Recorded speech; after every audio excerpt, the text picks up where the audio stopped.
So hello, everyone. Thanks for joining us tonight for our D211 Virtual Career Expo. My name is Susan Turner, and I'm the Career Advisor at Palatine High School. And also joining us tonight is Miss Miriam Castro, the College and Career Counselor for Palatine High School. We will be moderating this evening's session. Hi, everyone. So Susan and I are part of the Student Services Department, and we have a big team of people who assist students with career exploration. Each student in the district has a counselor that helps them with guide them with their own individual path and with their post-high school goals. So as college counselors, we help with programming, ask specific questions. If students have questions about majors, colleges, we are here to assist. And then our career advisors, they provide information related to internships, job opportunities, career assistance, and even provide field trips for our students. And they visit different career paths. So really great opportunities. I'm going to drop a link in the chat. If you could, please complete it. It takes you to a Google form. It only takes you a couple moments to complete, so I'm dropping it in the chat right now. So if you could take that or complete that, just a couple questions for you to answer. All right, thanks, Ms. Castro. So tonight we have a wonderful group of speakers that'll be discussing their careers in the transportation, distribution, and logistics industry. During the presentations, if you have any questions that you'd like to ask our panelists, please go ahead and drop them into the Q&A. If time does not allow us at the end to go over the questions with the panelists, I'm going to be reaching out to them via email after the webinar, and we'll get those questions answered for you, and we'll be emailing the Q&As out to everybody who's joining us tonight. So, oops, I don't know where, there we go. Our speakers tonight are Miss Lisa Smith from Harper College, Mr. Bill Sponsler from American Airlines, Mr. Steve Drake from Motorworks, and Mr. Stephen Andrews from Pace Suburban Bus. So without any further delay, I'd love to introduce our first speaker, Miss Lisa Smith. Thank you very much. Hi, everyone. I am Lisa Smith, and I am currently a professor and program coordinator for the Supply Chain Management program at Harper College. And I've been in this role for about 6 years. But prior to coming to Harper, I was actually in corporate supply chain roles for 20 plus years. And the most recent corporate role I held, I was a vice president of procurement for Sara Lee Corporation. So some of the key job responsibilities that I had in that role included selecting all of the suppliers that we were choosing for various packaging components to be used in production.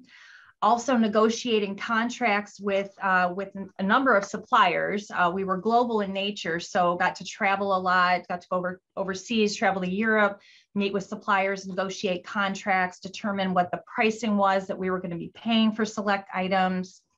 Also responsible for determining and ensuring that we had enough inventory to cover production needs. Managed a large staff of buyers in this role. And also responsible for, of course, solving problems when they arose. So things like if a supplier had a late delivery or if a supplier shipped a poor quality product, those were all responsibilities and things that I needed to take care of as well. In terms of my educational pathway, I actually have a bachelor's degree in supply chain management from Michigan State. It was part of their business program. And then went into the workforce after achieving my bachelor's, was in the workforce for a number of years, and then went on to get an MBA from Northwestern. So actually I was working for Sara Lee at the time, and they paid for my continuing education there. So that was a wonderful benefit as well. In terms of some of the key traits that I think are important in this type of a role, I think certainly key good communication skills, both written and verbal. I think the ability and interest in working in teams is so important, building relationships, both internal within your own organization and external with customers, with suppliers, and also problem solving. I think that's a key element of this role and all types of supply chain roles. And in terms of a piece of professional advice, I would say the first thing I thought of would be don't shy away from things that are scary to you, things like public speaking or taking on a new project. Certainly embrace those because those are certainly areas that will help you grow and help you learn. Thank you.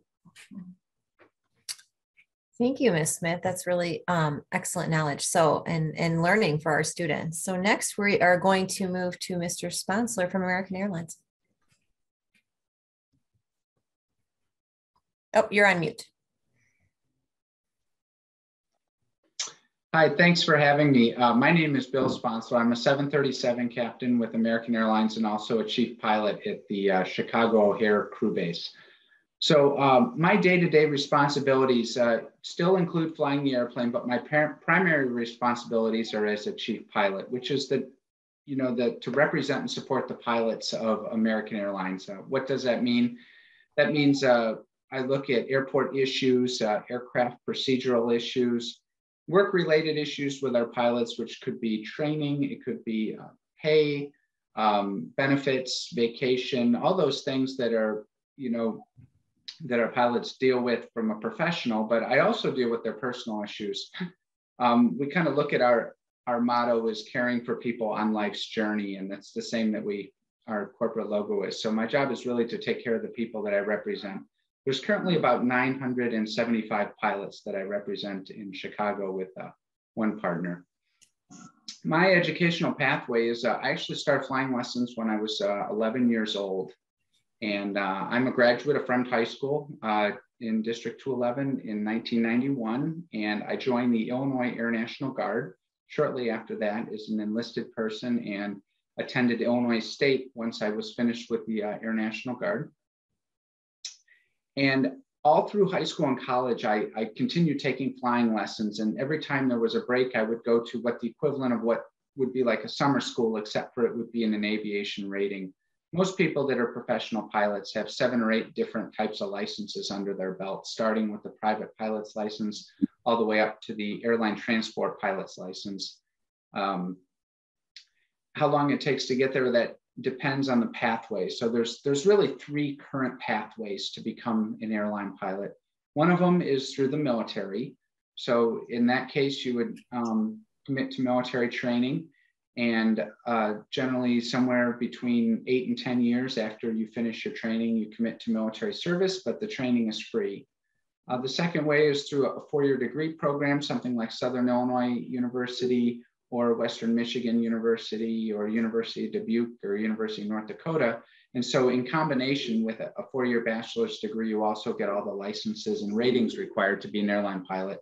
And then you would start out at a smaller regional airline and then work your way up to the major airlines. And then the last way is to just go to a dedicated flight academy.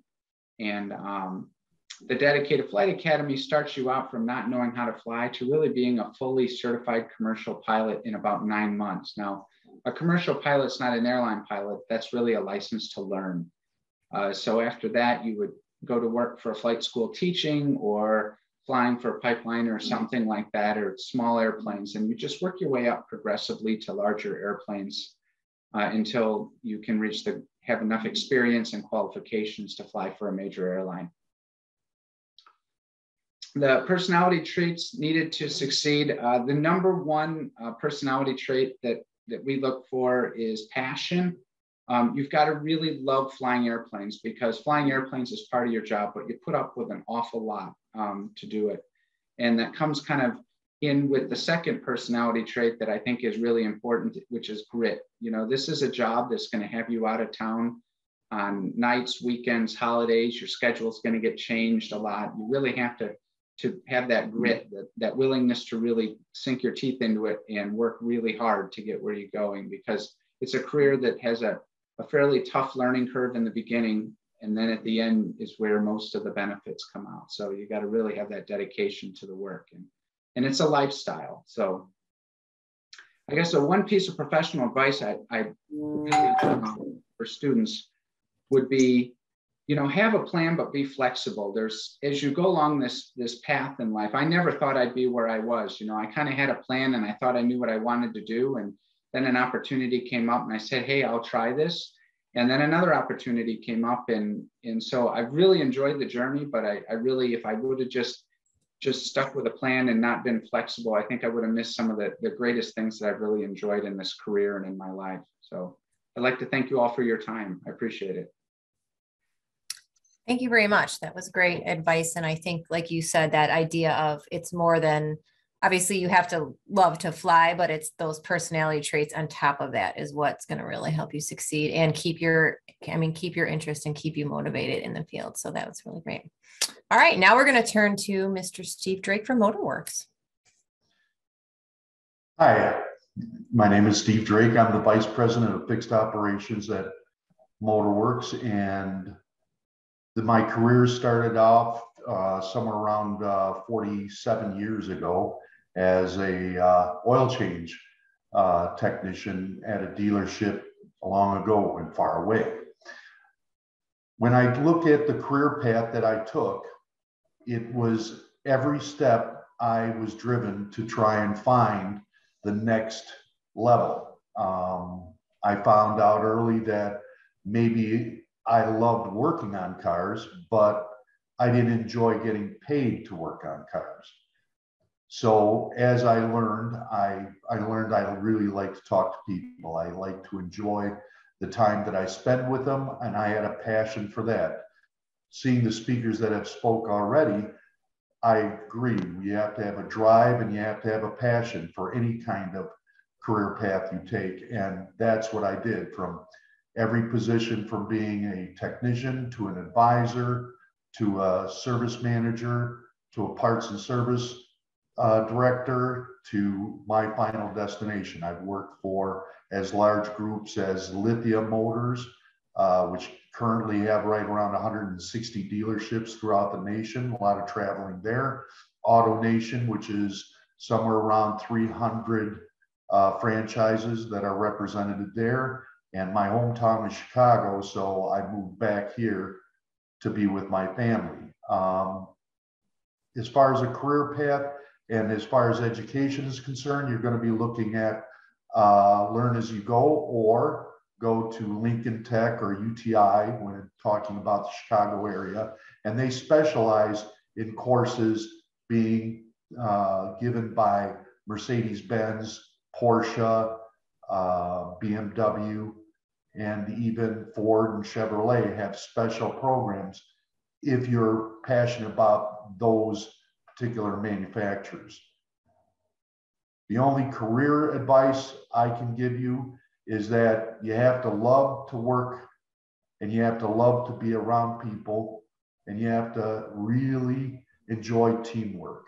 And those are the things that drive us when we're talking about my industry in particular. All right, thank you. Yeah, I think that's really important too. And it's interesting, like you said, there are the opportunities out there to really specialize in those lines of cars or those makes of cars that if you really have a passion for one or the other, there are those specialties out there. Yes, and I've enjoyed it. I've made it something really important to me. I wouldn't be in it 40 some years. It's a grind, as Bill had spoken about. And there's a lot of things that go on, but if you can find something that you love and enjoy, you'll never work a day in your life. Yeah, that's great advice for sure. All right, thank you, Mr. Drake. And now we're going to turn to Mr. Andrews. Good evening. Thank you. My name is Stephen Andrews. I'm a community relations representative in the Government Affairs Department at Pace Suburban Bus. Some of you might be familiar with Pace. We're a unit of government here in Northeastern Illinois. We are tasked specifically with providing public transportation services throughout the 6-county region in Northeastern Illinois. So we do that with a number of different types of services, primarily our fixed route bus service, which is probably what we're most noticed for, the big Pace buses out on the street. Well, we also provide other types of programs like on-demand, more flexible on-demand type services, van pool programs for carpooling for employees to carpool. And we also administer the ADA paratransit service for the entire region, including Chicago. And that's a service for individuals with disabilities that operates within a certain distance to the bus routes to provide service for individuals with disabilities that complements the fixed route bus system. So we do have 9 operating divisions in Northeastern Illinois. Those are where most of our positions like bus operators and mechanics would work out of. And then an administrative headquarters with support positions in Arlington Heights.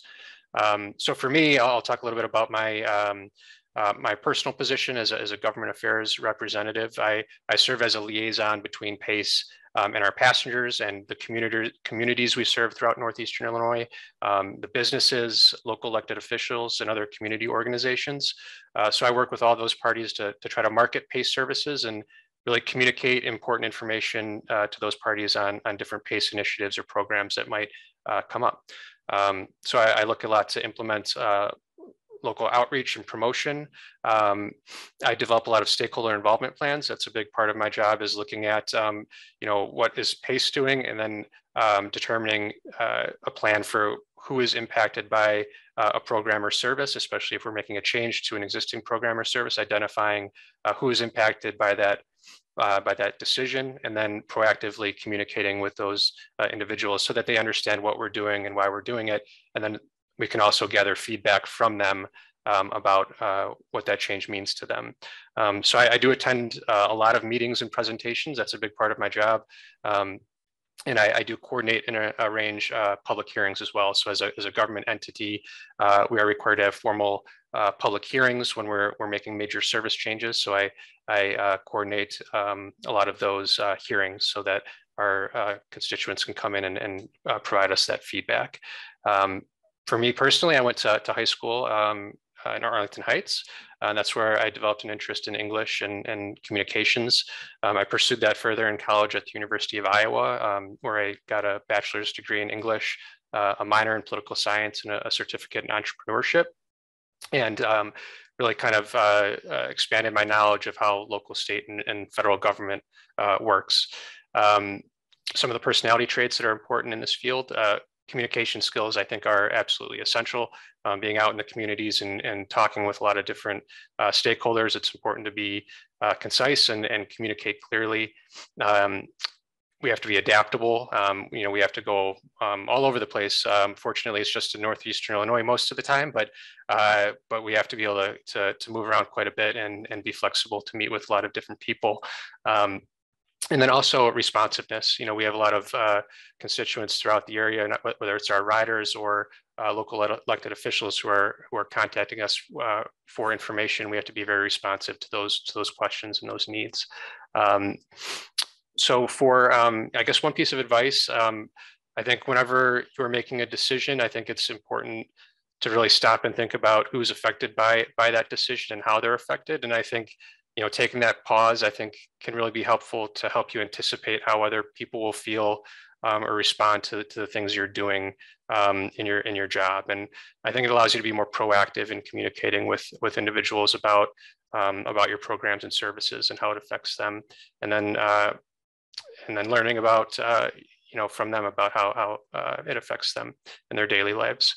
If I have a moment, I'll just mention that obviously we employ a lot of bus operators throughout Northeastern Illinois, 9 operating divisions. So for these types of positions, we do require a Class B Illinois commercial driver's license, and individuals have to be 21 years of age or older.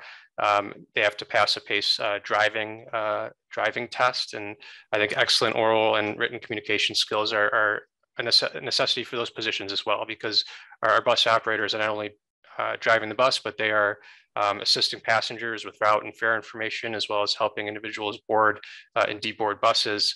They're our frontline workers and communicating with our passengers on a daily basis. So excellent communication skills is also an absolute necessity for bus operators as well. Thank you. Thank you very much for sharing all that. All right, so we actually have a question here in the Q&A. We have a student asking, it looks like Mr. Sponsor, with pilot hiring booming in this upcoming decade, how long on average does a person spend at a regional airport before a major airline, I'm assuming, picks them up? Great question. So that really depends. I've had some pilots spend as little as a year or two at the regional airlines, and as many as 5. So the answer to that question really goes on the agreement. Many of the programs, to get you all those licenses, you sign what's called a flow-through agreement. And with that agreement, you'll agree to fly as a captain for 2 years. So you might fly as a first officer for 2 years and then a captain for 24 months or so, and then you'll go to the major airline. So I can tell you right now that I have never, you know, and I've been in the business for 22 years now at American Airlines, I have never seen anything like what is happening right now with the amount of career advancement and opportunity that's out there right now. Just, I can only speak for American, but we're going to replace half of our pilots in the next 7 to 8 years. And so it's just a fantastic time to get into the industry. Oh, thank you. Yeah, and I guess piggybacking on that question, I just had a question for Ms. Smith in terms of, you know, supply chain is kind of a word that is used very heavily nowadays. So I'm just curious kind of, you know, the advancements in the supply chain industry in terms of jobs down the line. Like, what do you see as a forecast for that? Yeah, I mean, one of the silver linings of the pandemic, I think a lot more people are now aware of what the term supply chain means, right? We hear about it in the news very frequently. So demand is very high. It's only going to continue. We've certainly seen a lot of retirements, which has freed up a lot of open positions. But just the way the landscape has changed over the last, you know, couple, you know, 3 to 5 years with the boom of internet commerce, you know, thinking about the businesses like Amazon, things like artificial intelligence, things like the role of analytics, the use of things like algorithms. You know, when Amazon sends you a notification, you might like this because of your prior buying habits. You know, that type of technology has really opened up a whole new door of types of supply chain roles, especially for folks who like analytics, who like data, like to work with computers, like to work with numbers, and really, you know, evaluate data and therefore forecast what we will need in the future. So I think, you know, the combination of technology, internet commerce, and, you know, recent retirements has all been kind of a perfect storm to really help continue to drive demand for supply chain roles. Yeah, thank you very much. And I'm thinking of our students, and maybe this is a question for Mr. Drake. You know, like let's say a student is interested in the, you know, the autos industry, and obviously, you know, our D211 schools have an autos program, but in terms of like what other classes or extracurricular activities or, you know, part-time jobs do you think would be helpful for our students that want to get into that industry? Well, currently, we are hiring out of all kinds of areas. So Jiffy Lubes and places like that, Quick Lubes, Firestone tire stores, Walmarts, all of those. And we provide training as the technician grows. As far as, you know, advisors, we've seen them come out of starting out as porters and being people that move vehicles around for customers. When it comes to all the things, areas that we get people, and just like in the supply chain or in pilots, the job market is huge and there's a high demand. Now, even computer science and things like that, with the advent of all electric vehicles and things like that, there's a lot of programming that goes on to these cars today. And the multiplexing, there's probably as many as 14 to 15 computers on a car today, where when I started out, there was none. So those kind of jobs, electricians, things like that, that if they have a passion for it, we help them grow their career. We send them to manufacturers training. It can be flown out to different places like Alabama, California, Tennessee, to get that individual training to grow their career. So there's a lot of areas in which we'll hire. It's more of the aptitude of what they desire to do. Thank you very much. Let's see. We have another question.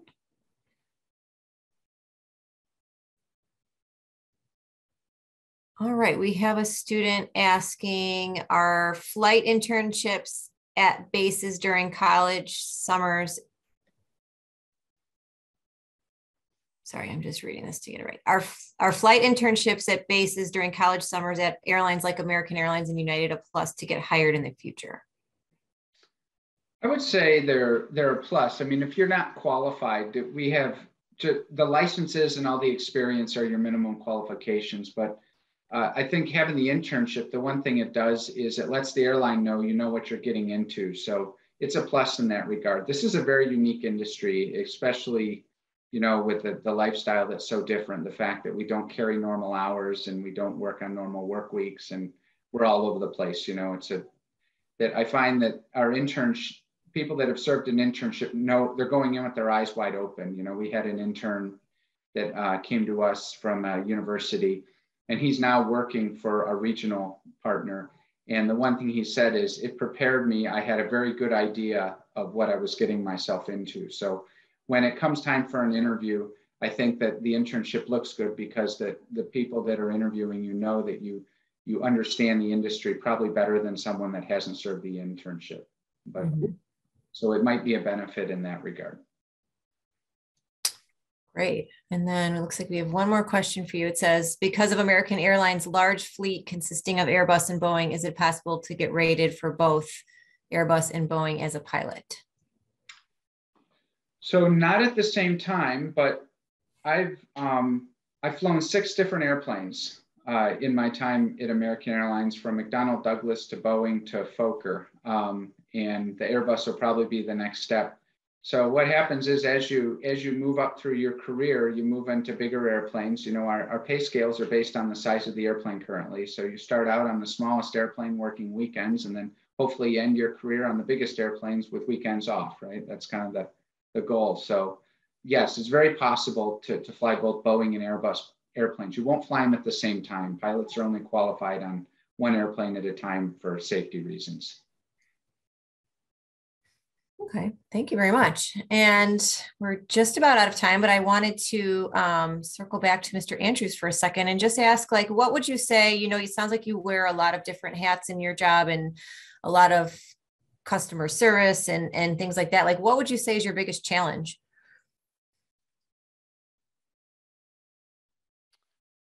I think we experience a lot of different change, especially in the past 2 years, quickly. So I think being able to adapt very quickly to a changing environment is an ongoing challenge, right? So in my position in particular, you can get all kinds of different questions that you have to figure out how to respond to sort of on the spot, right? So you have to be able to kind of be knowledgeable about a lot of different areas that you're not necessarily an expert in, but you know where to find those answers.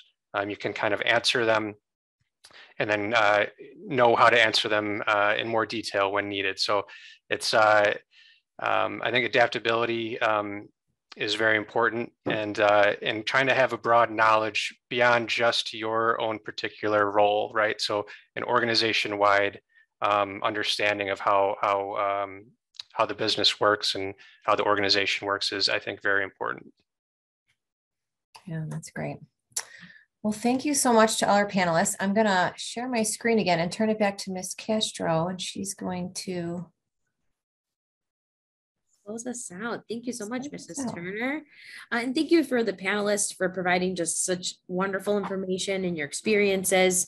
So students and parents, our journey does not end here. This little note card, it's available on the website, but just to kind of take a look at this, again, our journey does not end here. You can continue to do some career exploration and high school planning and course preparation. So take a look at this sheet just to kind of mentally prepare yourself and think about some next steps. You can also complete some career interest surveys on Zello. It is a wonderful tool to do career exploration, major exploration, and college exploration. And the next other thing that you can do with students is make sure that you're meeting with your counselors when they invite you to those meetings, and just so that you guys are on the same page with your career path and your career goals and that your courses align. And then I just can't emphasize this enough. Please, please, please attend all of the career treks and guest speakers and job opportunities, internships that Mrs. Turner provides, or actually any of our career advisors provide for your building, because they are incredible. And please take advantage of those resources and those services. And then the last thing is, plan some college visits, plan some worksite visits, and see what that, those college campuses or work sites feel like. So all good things for planning and preparation. So thank you all for attending this night, and I'll hand it back over to you, Ms. Turner.